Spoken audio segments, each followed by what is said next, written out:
Welcome to the Marketing Stir podcast by Stirista, where we chat with industry leaders and get their take on the challenges facing the market, and maybe we'll have a little fun along the way. In today's episode, Pierson Curtis, Director of Marketing Strategy at H&R Block, joins Vincent and AJ to discuss the marketing strategy of one of the largest tax preparers in the country.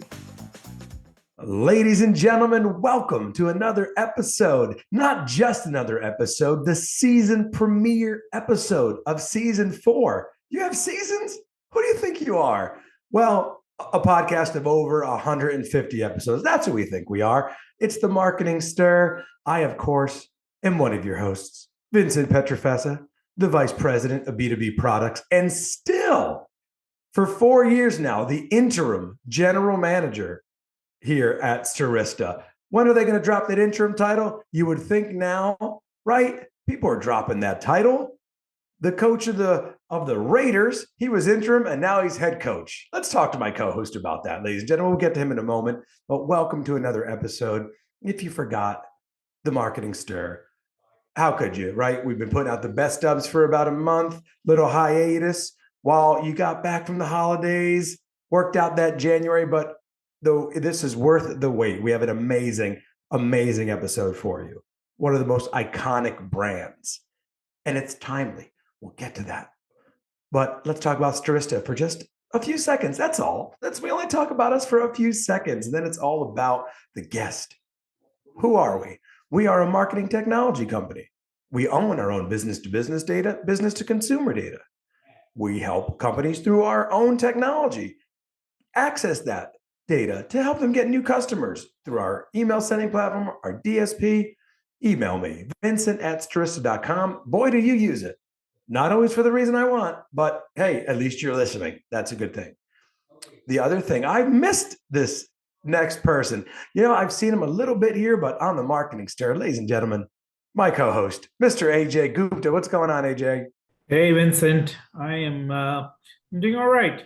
I've had a few more shoulder issues. Might be time to retire from tennis since we last talked, but otherwise things have gotten off to a good start. Nonsense. Don't you dare say you're going to retire from tennis. The people, that's the thing that people ask me the most.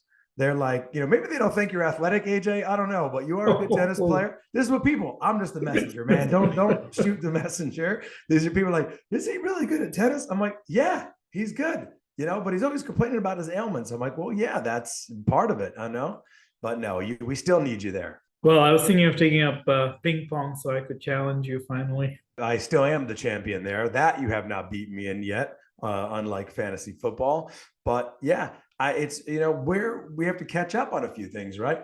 The last time I was there, it was the holiday party. We had our summit. It's been a while. Celebrated another amazing year at Stirista. We keep growing out there, ladies and gentlemen. We keep growing. Isn't that a great thing?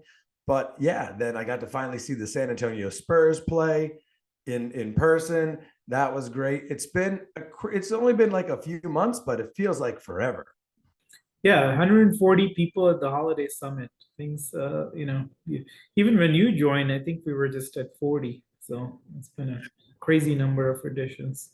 I was employee number 4041. I'm celebrating very soon my 5th year here. In June, my 5th year here. But I've known the company for 13 years, 14 years, as long as I've known you, AJ. Isn't that? Yeah, we go way back when we were just young little pups. Yeah, that's right. When we used to be the young people at conferences. Exactly. And guess what we didn't talk about 13 years ago? Our shoulder injuries or my sciatica, which I had to go to physical therapy for. Yeah, getting old is real fun, people. It is real fun. But AJ, this was worth the wait, ladies and gentlemen. Let me tell you, you know, what do you think about when it's this time of year, right? It's like, you know, going into like February, March, April 15th is usually a day that people think of. It may even be extended this year, but people think of those days there. What do you think of, AJ, when that comes to mind? Tax season, baby. Tax season. You know, this is the first year I'm actually getting some money back, ladies and gentlemen. It's about time. But yes, tax season. We wanted our season 4 premiere. You've seen our premieres before. You've listened to our premieres before. You know we pull out all the stops. Tax season. H&R Block. H&R Block was my tax prepare for years. Shout out to the one on Duane Street here in Manhattan. They were great, like family. I used to go in. I preferred going in to, you know me, I'm a people person. I'm not trying to do anything online. I'm a people person. H&R Block, ladies and gentlemen. We are lucky to have an amazing guest today from H&R Block. Ladies and gentlemen, the Director of Marketing Strategy at H&R Block, Pierson Curtis. What's going on, Pierson? Hey, Vincent, AJ. Happy to be on the show. Thank you for having me. Yeah, we're happy to have you. First of all, you have the most perfect radio name, Pierson. This is, ladies and gentlemen, Pierson Curtis. It's not, it just rolls off the tongue. That's amazing. But welcome. Yeah. I got to thank my mom and dad for that one. It's funny how often people turn it around for Curtis Pierson. That actually happens a lot in some of the sales emails I get, which I know that will be one of the questions here towards the end. That's right. Yeah. One of the peeves, get his name right. I did. Come on. It's not hard, but that's awesome. H&R Block, I love it. Iconic brand. I'm happy you took some time out for us. I know you must be so busy right now, but we're happy to get you on here. And season 4 premiere. This is insane. We love it. So Pierson, let's get right into it. Obviously people know about the company, but in your own words, tell us about H&R Block and then your role specifically within the organization. Yeah, absolutely. So H&R Block is, as most of the listeners probably know, it's a tax preparation company. H&R Block's been around for over almost 70 years, started in 1955. For a long time, the whole business model was helping people in tax offices. And then over the last 10 so years, we've had a transformation digitally as well into other products, which kind of leads into my role. So I lead our marketing strategy for our DIY online tax product. So these are people who want to file their taxes online. There's other players in the marketplace as well that you're probably familiar with. So my role, I sit at the center of the marketing organization, and I work with all the different teams in marketing to make sure we have a holistic strategy for our DIY tax software. So I'm working with the email team, the paid media team, the creative team, the website team, to make sure that all the pieces of the puzzle fit together and we're accomplishing the goals that the business has laid out for us. I love it. So I'm one of those people you don't go after in the sense that I like coming into the office. My counterpart on the marketing organization leads that strategy. So yeah, we have a 2-pronged approach usually. So yeah, we are trying to get you to come back into the office, Vincent. So we'll see what we can do about that. Exactly. Yeah, I always like that, neighborhood touch. But yeah, majority of people are now doing taxes online, which is amazing. It makes it easy. But a question we ask everyone, Pierson, how'd you get started in just marketing in general? Yeah, so my first job out of college was actually in sales. I went to Indiana University, so shout out to any Hoosiers out there. And then moved to Chicago and got a job as a freight broker for a logistics company. I had to make about 100 cold calls a day, and it just wasn't for me. So that role, I have a lot of respect for anyone in a sales position because it is tough sledding out there. So from there, I got started at an agency doing paid search. And I was on the agency side for a few years and then made the jump to the brand side, working at Grubhub in downtown Chicago, leading the paid search team as well there. And then I've been at H&R Block for the last 4.5 years. So I got started because I needed a job, and I knew a little bit about paid search, and someone took a chance on hiring me, and that's how I got started. Pierson, when we think about strategy and how you optimize campaign, data comes to mind. So how are you leveraging some of the data insights in making these campaigns better? Yeah, if we think about tax season, I'm going to zoom out, AJ, and then zoom in to answer your question. H&R Block makes about 80% of our revenue in 4 months. So we need to have all of our data firing on all cylinders on day one, because based on the seasonality of our business, there is no next quarter or next month even. So we look at data in a variety of ways. We're using it to help inform which audiences are our priority. So everyone has to file their taxes, but we have certain segments based on data we can see of where we believe we can find growth for the business. And then on a daily basis, we're also evaluating all of our marketing channel performance, whether that's in a multi-touch attribution world or last touch. And then we're also ingesting real-time signals such as search demand in tax season to understand how is tax season trending. Are people filing earlier or later compared to last year? Because all of those factors can influence our business in a very short amount of time. Yeah, I didn't even think about that. You're right. It seems like everything will be very condensed into a very short period. Yeah, like, Vincent, if you had to make 80% of your salary in 4 months, you'd probably put so much effort and energy into making sure those 4 months go well. As interim general manager, I know you're still working to lose that title. Exactly. Yeah. So, in kind of the rest of the time, how do you kind of stay on top of the latest trends and innovation in marketing? Yeah, so personally, I'm a big marketing podcast listener. Usually listen to some podcasts when I'm walking the dog. I also enjoy the Marketing Brew email newsletter. If anyone's familiar with the Morning Brew, they do a marketing version as well. I find that useful. And then also Ad Age and Ad Week. And then, so that's me personally. And then in terms of on H&R Block side, we partner with some world-class agencies to help us understand some of the more macro trends with consumer dynamics, behavior. What is Gen Z thinking about these days? What are baby boomers thinking about these days? Because we need to appeal to both of those segments and everyone in between. So we're always trying to keep a pulse on some of the latest trends and innovations and then understand how it can apply to the tax industry. And Pierson, you mentioned this is crunch time, right? This is it. But how do you still those additional, say, 7 or 8 months maintain visibility, keep H&R Block on top of mind? What are some of those strategies that you're doing there? Yeah, it's a challenge.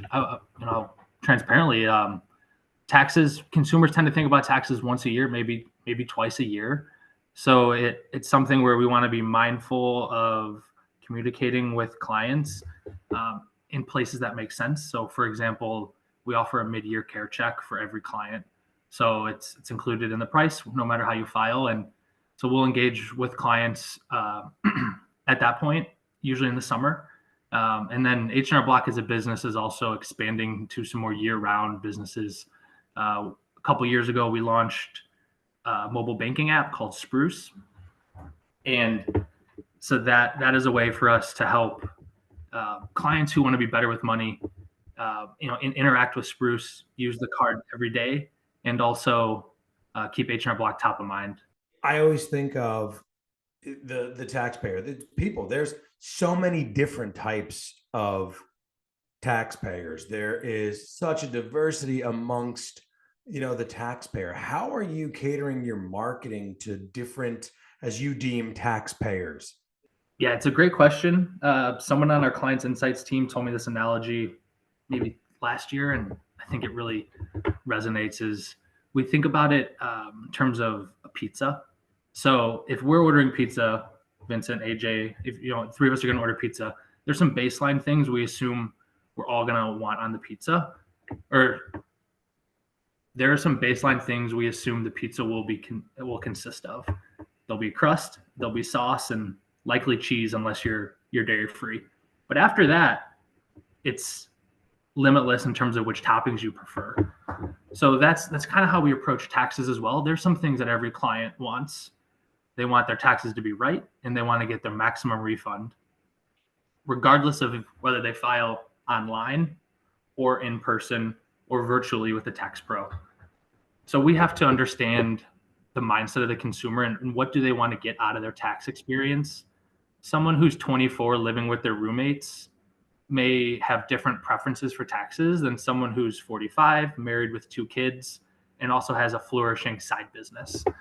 So we need to understand what each of those different segments cares about in their tax experience, and then market to them about what they care about. Pierson, kind of a follow-up to that, given the diversity of the client base, how do you gather the feedback from customers and how do you use those insights to inform your marketing? Yeah, we have a variety of mechanisms for that. We have what we call a clients insights team. It's the client research team. They're they're out there speaking with clients on a weekly basis. We also have a variety of post-filing surveys. So we're getting data from research, from client feedback on surveys. We also are keeping an ear to all the social channels to understand in more real time how clients are feeling about their tax experience. And then depending on what we see, depends on which actions we'll take. So AJ, for example, one of our growth targets is Gen Z. And so we want to deeply understand how they feel about taxes. And we look at that in the planning stage. And then we're also looking at those signals in real time throughout tax season to see if we need to make any adjustments in our marketing. Tax season's interesting. You spend 8 months planning for it, and then you have to make pivots. It's kind of like a game, right? At halftime, you have a game plan, you start the game, and then at halftime, you have to adjust. So we try to make sure that we are evaluating all the different data signals throughout tax season. And then talk to us a little bit about, what kind of paid advertising and search you're doing, and, how do you measure the ROI on the media campaigns?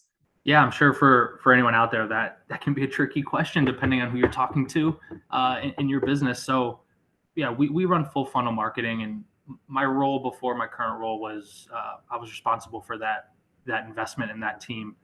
So we are evaluating our performance of TV to paid social, to paid search, to affiliate. And we want to make sure that those channels are driving the outcomes that we said they would when we launched our plan. Some channels are more flexible than others, as you know. So every day we're looking to optimize our channels to hit our growth targets.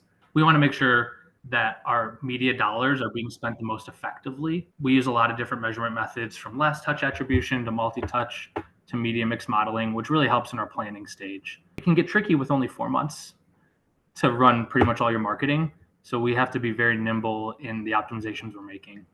Pierson, I always like to ask this question, especially of companies that have either stores or maybe, albeit like maybe franchises, a variety of locations, right? So, is your role really to promote H&R Block nationally? Are you doing anything regionally for the stores? Are you helping there? Is there a department that helps? Because again, I, as someone who has used H&R Block many years, I get that targeted advertising, like come back in. So I'm just curious, kind of your involvement in that.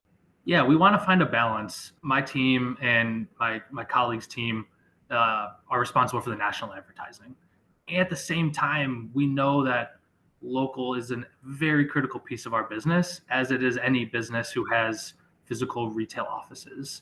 So we partner with the local teams as well to help them with creative, already approved creative, or other types of assets that they can then use to the best of their ability in a local setting, such as sponsoring something at the farmers market or sponsoring the little league softball team.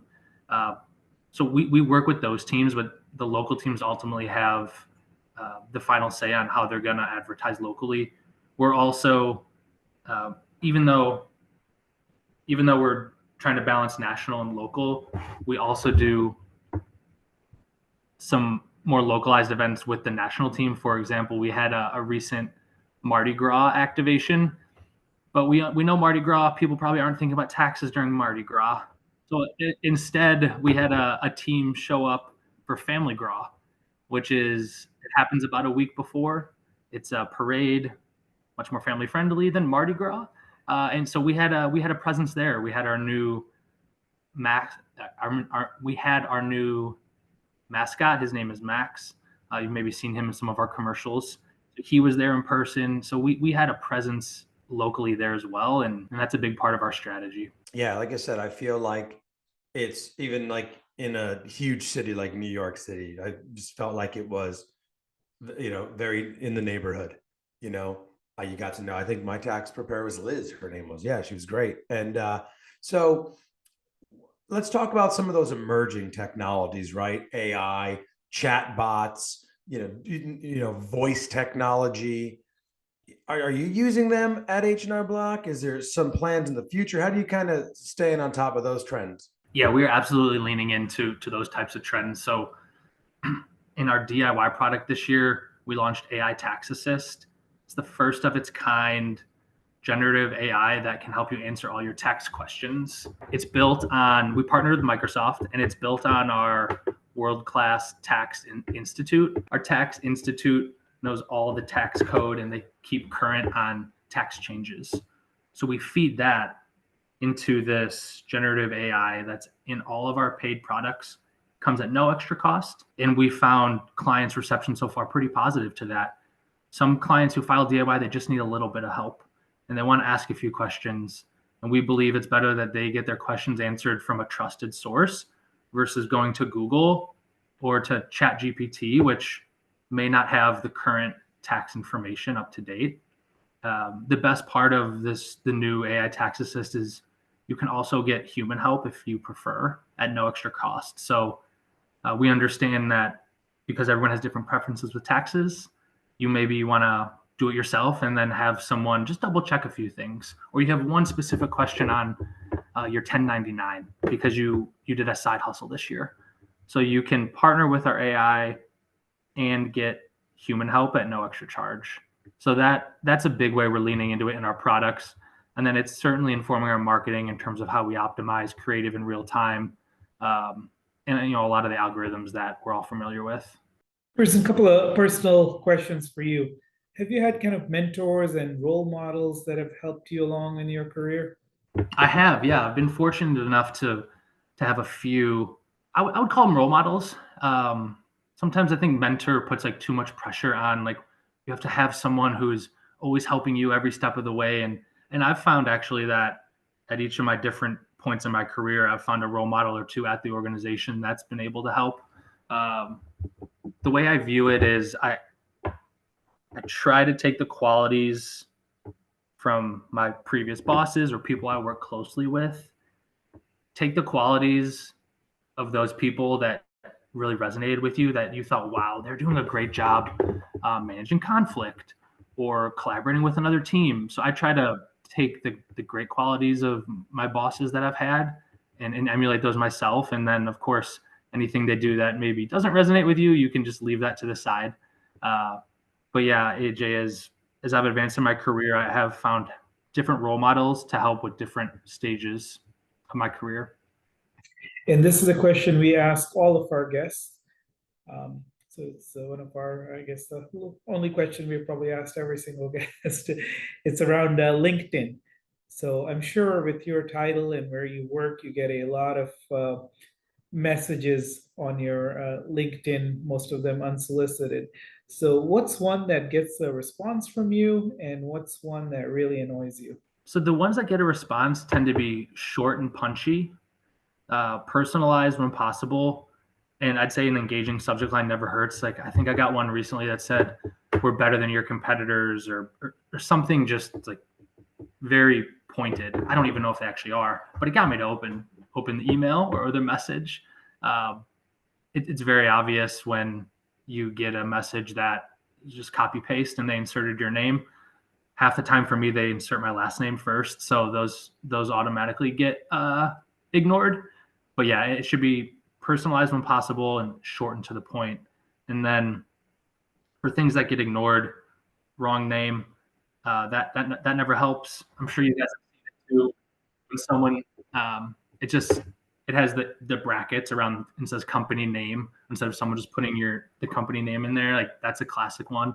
And then I got one recently that someone had marked it as urgent with a little red exclamation point. I thought that was quite annoying.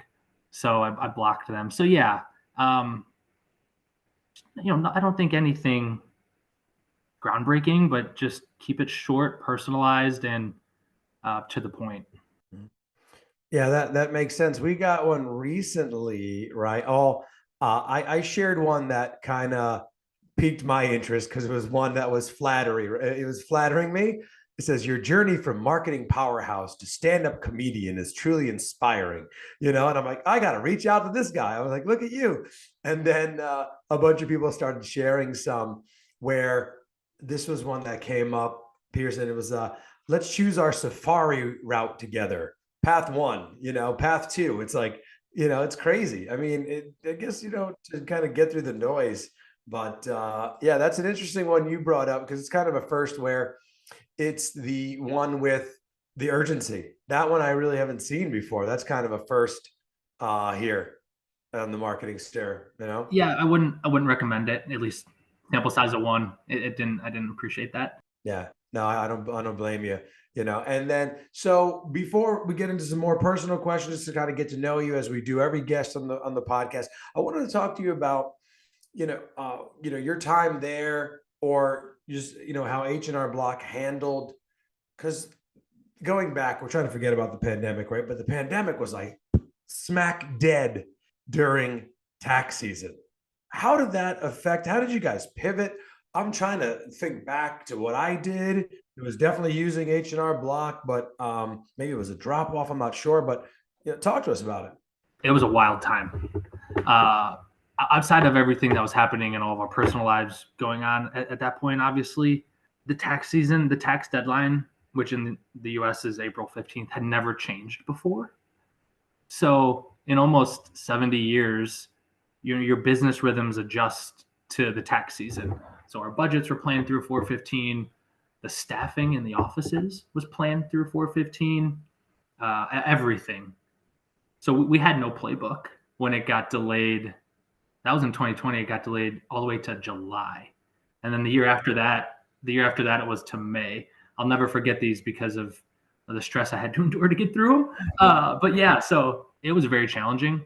There was no playbook, like I said. So to navigate all of that uncertainty, we had to make informed guesses and look at the data we had available to us and make the best choice at the time, fully knowing that we don't have all the data inputs to make that kind of decision.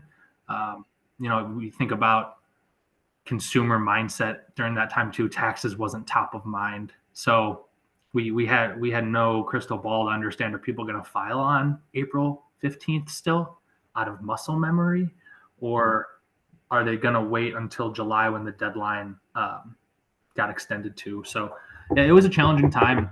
And like I said, we just had to make informed decisions with what we had. And we got through it by just over communicating to our business partners, to leadership team, to each other on what we're seeing, because it certainly was not business as usual. And you're right. It's like, when's the last time you could think of that date moving before that? I think the other like big, global pandemic was, the Spanish flu or something like that. It was like 100 years before. So I don't think people were thinking about their taxes, that far, back then. But Pierson, let's get to know you personally. So I have another personal question. I'm like, so April 16th, you just go on, do you go on like a planned vacation for like a couple of weeks where you're like, I need a break, get me out of here? And then also just tell us what you like to do personally, and what brought you from Chicago to Kansas City? Yeah, so April 16th is a celebratory day. Usually we'll get together as a team and take the afternoon and do something together to just recognize all the hard work that everyone put into it. I usually save my vacation for the summer. A few years ago, actually, H&R Block did what I believe was a great thing, and we get what's called the reboot week. The week of July 4th, the whole company's off. No one sends an email. No one meets about anything. So that's a great time for the whole company to reset as we reflect on what happened this past tax season and prepare for the next one. So what brought me to Kansas City, my wife and I had been living in Chicago. Love that city, by the way, for quite a while. And we just wanted a new adventure. I was looking for a new role at the time as well. And I got a role here at H&R Block managing our paid search. And that was in fall of 2019. So similar to you, Vincent, I'm coming up on almost 5 years at my organization. And I've been able to work my way up since then. That's awesome. What do you like to do for fun out there in Kansas City? Everyone thinks it's like, oh, you just like barbecue. There's so much more than that there. Tell us about it. Yeah. So Kansas City obviously is known for barbecue. We do eat other things besides barbecue here. My wife and I really enjoy trying new restaurants. I'm starting to get into rock climbing a little bit as well. Something to do that, especially in the wintertime. I like playing chess. And I also enjoy reading a fair amount, both fiction and nonfiction books. So yeah, try to stay social, stay active, and keep my mind engaged outside of work. That's awesome. And Pierson, as we end here, any closing thoughts to the audience? Any advice? Any books you're reading? Any, just knowledge that you want to share with this audience? Yeah, I think two things come to mind. And this kind of goes back to the question earlier, AJ, about any mentors or role models. And piece of advice I've leaned on a lot is when you face resistance, educate. So especially in my role now, and perhaps other listeners out there, you're trying to talk about your marketing results to someone not in marketing, it can really be a challenge.